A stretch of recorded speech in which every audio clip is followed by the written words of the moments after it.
Welcome to our 5 on 5. Pleased to be joined today by Republican State Representative Carl Wilson from Grants Pass, House Minority Leader. Congratulations. Great. Thank you. Yeah, good to see you. That's your colleagues voting you House Minority Leader. That's pretty exciting. Sounds like a lot of work. What exactly does it mean for your responsibilities? Well, it's really helping 21 other Type A personalities keep in line and go accomplish good things. Yes. So is that an advantage? I know you're taking over from Mike McLean, who obviously is in Southern Oregon as well, but is that an advantage for your constituents, do you think, to have you in this position? I think so. I think it's really good for all rural constituencies because we definitely have a different attitude. I mean, most of the growth in the state, most of the prosperity is happening upstate and still not happening in rural Oregon. So I think having somebody in leadership who has that perspective is a good thing. Okay, and as everyone seems to know, supermajority for Democrats.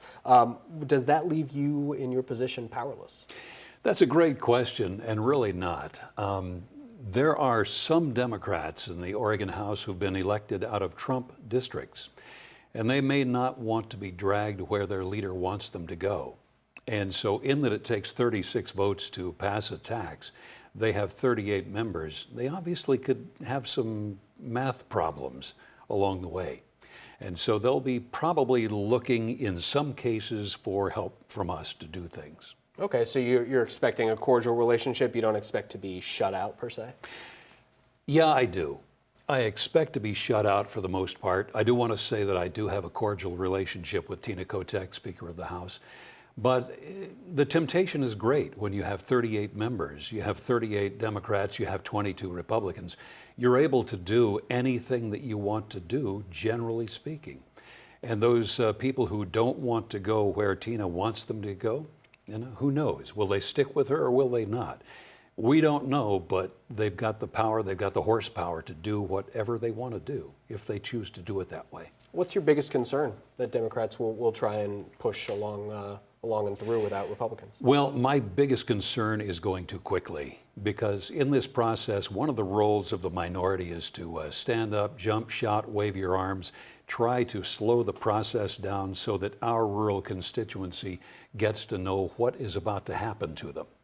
And so that's our responsibility to make sure that our constituents, and most of us come from deep red districts now who are left in the House, will spend a lot of time drawing attention, trying to draw attention to what's going on and cause the Democrats to have to slow up while our constituents can communicate with them. Okay. Well, when we come back, we'll talk about the governor's budget as well as wildfires and what the legislature can do. We're going to take a quick break. Stay with us.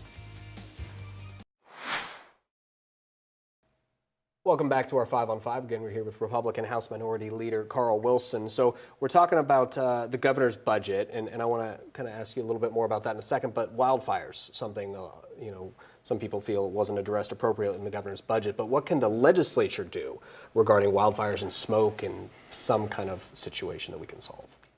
I think the thing that we can do, and I hate to say it, I wish we had more control over what goes on in the fighting of fires here in the state of Oregon, especially our big conflagrations. What we can do is lean on our federal delegation, because really that, Craig, is where the action is. The action is at the federal level. We need our senators, we need our congressmen to really get serious about this, no matter what their philosophies are about cutting timber.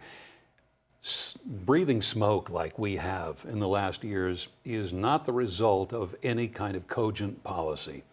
And so we have got to try to motivate our federal legislators to, no matter how they feel about cutting timber, they've got to get in and protect us because it is making us sick, literally making us sick, and it's just unacceptable. What are your thoughts on the governor's budget? What stood out to you?